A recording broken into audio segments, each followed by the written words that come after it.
Alors voici pour les élèves absents le travail qui a été effectué le mardi 18 au matin. Donc ce chapitre concerne deux façons de calculer la variation entre deux valeurs. Alors en fait ce qu'on considère, on considère une valeur initiale, VI, qui passe à une valeur VF, qu'on va appeler valeur finale, et on étudie en fait la variation qui permet de passer de la valeur VI à la valeur VF. Voilà. Eh bien, on peut calculer deux types de variations. La variation absolue ici, qui est la différence valeur finale moins valeur initiale, bon, assez évident, et la variation relative, donc toujours valeur finale moins valeur initiale, mais divisée par valeur initiale. C'est-à-dire qu'on relativise la différence entre les deux par rapport à la valeur initiale. Voilà l'idée, voilà pourquoi on l'appelle relative. Bon alors, dans la pratique, c'est pas bien compliqué. Quelques exemples. Ici, je passe de la valeur initiale 100 à la valeur initiale 150. La variation absolue, valeur finale moins valeur initiale 50. Et la variation relative, 150 moins 100, divisé par 100, c'est-à-dire 50 divisé par 100. Voilà. Donc ça veut dire 5 dixièmes.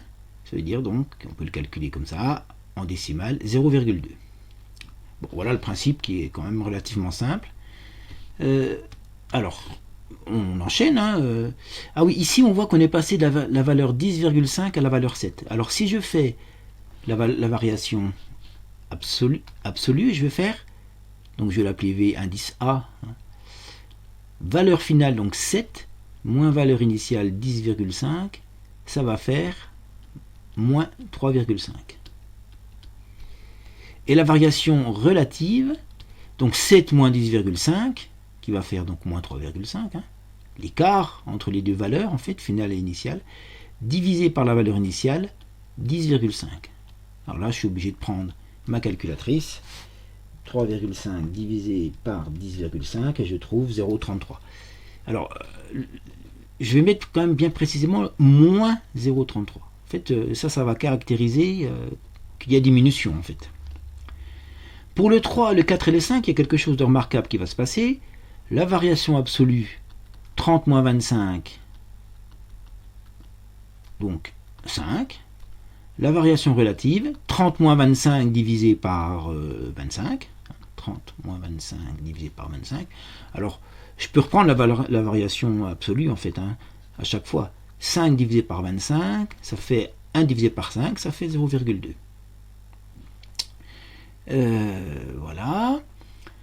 Ici, même chose, variation absolue 1200 moins 1000, donc 200. Et la variation relative, donc je reprends le 200, divisé par 1000, 0,2. On retrouve ce 0,2 qui avait été trouvé ici comme variation relative. Donc on voit en fait que on est passé de 25 à 30 dans cet exemple-là. Donc une variation absolue de 5, et là, et de relative de 0,2, et là on passe de 1000 à 1200, et on a encore une variation absolue de 0,2, alors que la variation absolue est plus grande, 200. Donc en fait là, on relativise par rapport à la valeur de départ. Et puis celle-ci, variation absolue 1,26 moins 1,05, alors j'écris pas très bien, 1,26 j'écris trop petit, 1,26 moins 1,05 qui va nous faire 0,21, bah oui bien sûr, j'ai l'écrit un peu plus gros, 0,21, et la variation relative, donc 0,21 divisé par 1,05, et on retrouve encore 0,2. Dans les questions 3, 4, 5, on a une variation relative qui est égale, dans chaque cas, à 0,2. Alors voilà, j'écris pas très bien. Donc voilà ce que la première partie qui a été menée. Page suivante. Alors, l'exo 2, il est particulier. Là, on vous demande de calculer les variations absolues. Et en fait, vous voyez comme j'ai construit mon tableau. On passe de 15 à 21 en ajoutant 6. Donc la variation absolue, c'est 6. 21 moins 15. 27 moins 21, ça fait aussi 6. 33 moins 27, ça fait 6. 39 moins 33, ça fait 6. Donc la variation absolue, les variations absolues sont constantes, toujours égales à 6. On passe d'un terme à l'autre avec toujours les mêmes variations absolues. Donc constante égale à 6. Et là, alors ce qui se passe, c'est que si je parle ici des variations relatives. Donc la première, il faut que je fasse 250 moins 100 divisé par 100. Donc 250 moins 100 divisé par 100, ça fait 150 divisé par 100, et ça fait 1,5. Variation relative, pour passer de 100 à 250, c'est 1,5.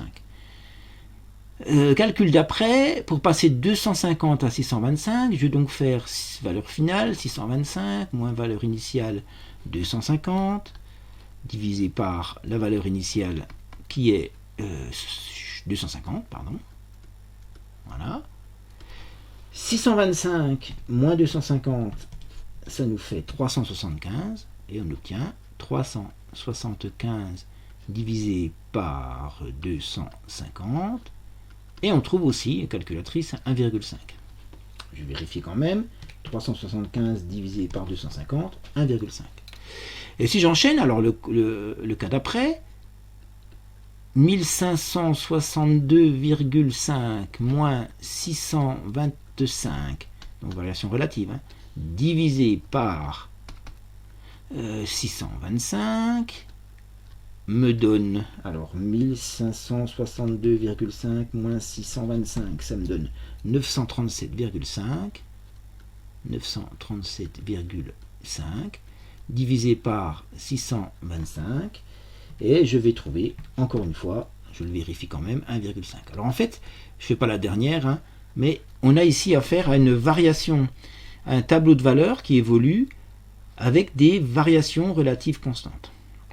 Alors ce que j'ai expliqué ce matin, c'est que ces deux cas de figure sont très particuliers, on va beaucoup les étudier. C'est en fait que si on regarde donc le premier cas, les variations absolues constantes. En fait ce qui se passe, c'est que on a un premier point ici, donc on va pour le premier point on va numéroter 1 ici, et puis le deuxième point on ajoute 6 à la valeur. Et puis le troisième point on ajoute 6. On ajoute 6 à chaque fois, ce qui fait qu'on a une évolution régulière comme ça. Les points sont alignés. Par contre, si je considère le deuxième cas, alors je suis parti de 100, mais on va... Bon, allez, admettons. Admettons, je parte de 100, pardon, ici. La première valeur, c'est 100. La deuxième valeur, ça va être 250. Mais la troisième, 625. Mais celle d'après, 1562. En fait, ce qui se passe là, c'est que l'écart va être de plus en plus grand. C'est ça d'ailleurs qu'on appelle, vous voyez, une croissance exponentielle. Ici, l'écart est toujours le même entre les points, donc une évolution assez classique, c'est simple.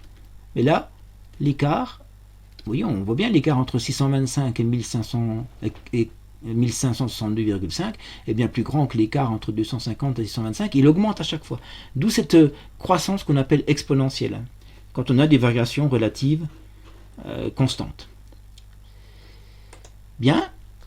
Alors, une particularité aussi très importante, c'est que ce calcul de la variation relative, en fait, il nous sert à quelque chose, et on retrouve d'ailleurs une quantité qu'on avait déjà pas mal utilisée, c'est le taux d'évolution. Parce qu'en fait, regardez, ici, valeur initiale 25, valeur finale 30.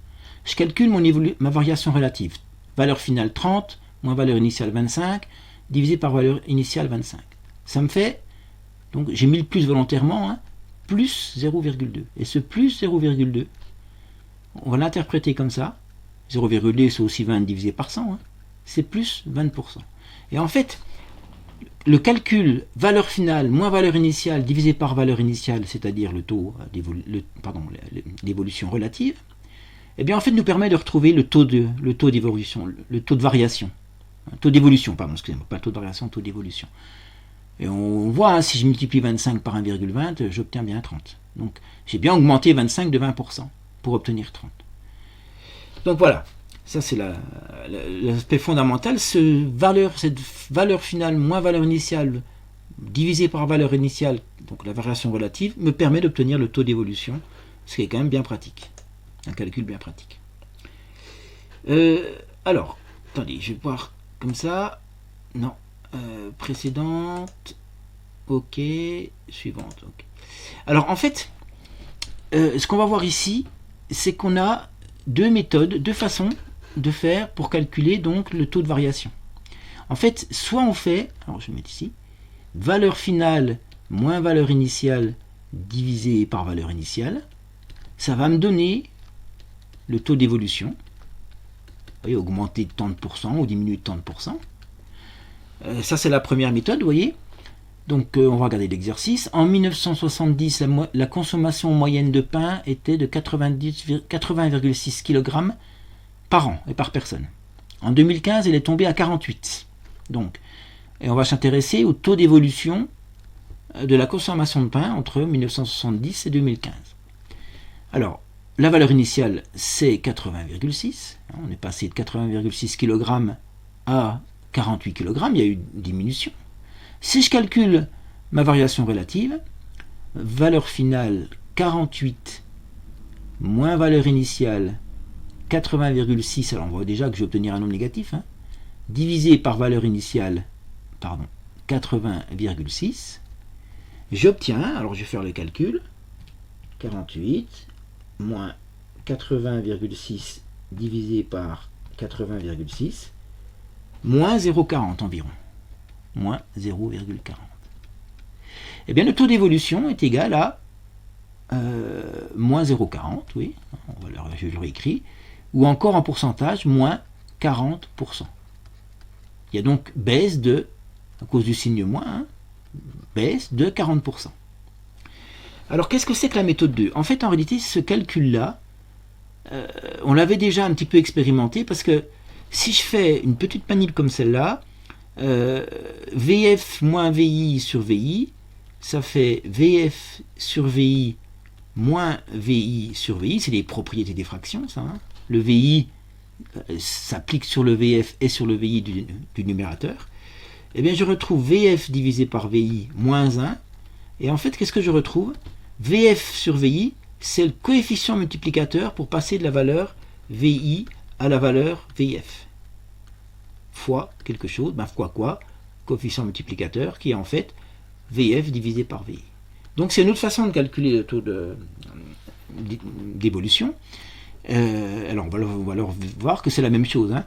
Le coefficient multiplicateur CM pour passer de 80,6 à 48, c'est donc, alors 48, attention, il faut faire valeur finale divisé par valeur initiale, 48 divisé par 80, pour passer de 48 à 4, pardon, pour passer de 80,6 à 48, je divise par 80,6 et je multiplie par 48.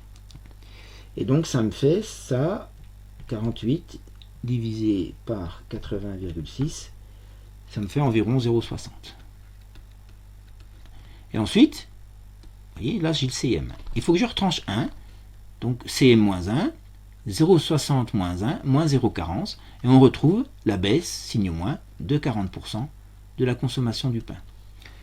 Donc, en fait, dans la pratique, je pense que la formule de calcul du taux de variation dont vous vous servirez le plus, c'est sans doute celle-là. Valeur finale moins valeur initiale divisé par valeur initiale, qui va me donner, vous voyez ici, 48 moins 80,6 divisé par 80,6, moins 0,40, ce qui veut dire qu'on a baissé de 40%. Voilà, donc c'est des calculs qui sont assez pratiques quand même. Bien, qu'est-ce que j'ai encore? Non, c'est tout ce que j'ai comme exercice. Alors, je vais essayer de voir si j'ai pas un autre exercice à vous proposer. C'est quoi ça?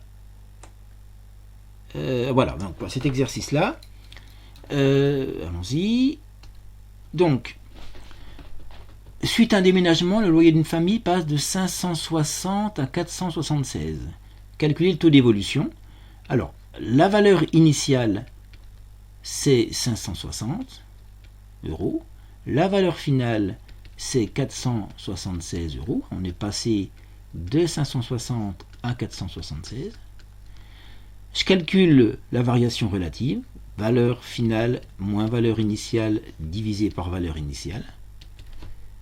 476 moins 560 divisé par 476. Voilà, je fais mon calcul. 476 moins 560 divisé par 476 moins 0,17. Alors plus différent de, c'est pas la valeur exacte, moins 0,17. Alors ça veut dire quoi? En termes de pourcentage, en termes d'évolution en pourcentage, eh bien le loyer a baissé de 17%. Voilà, tout simplement. Question 2.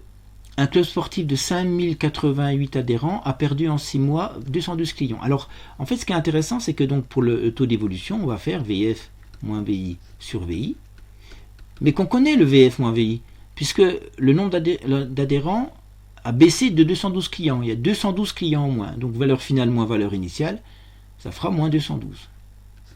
La valeur initiale, 5088. Et ce qui nous fait 212 divisé par 5088, ça nous fait moins 0, environ, moins 0,04. Baisse de 4%.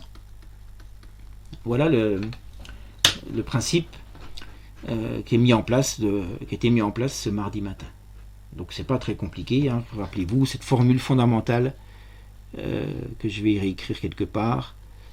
Ici, hop, la variation relative, valeur finale, moins valeur initiale, divisé par valeur initiale, me permet d'obtenir le taux de variation. Donc c'est très pratique. Le but de ce chapitre, c'est justement, non pas appliquer les taux de variation, comme on a fait dans un des chapitres précédents, en disant augmenter de 13% revient multiplié par 1,13, là on calcule le taux de variation. Donc le titre du chapitre, c'est calcul du taux de... Alors d'évolution, je dis variation, c'est le taux d'évolution. Ce plus 20% par exemple, ou ce moins 13%, baisse de 13%, augmentation de 1%. C'est ça que je cherche à calculer quand je connais une valeur qui est passée de la valeur initiale, une valeur initiale donnée, à une valeur finale donnée aussi. Voilà, cette présentation est terminée.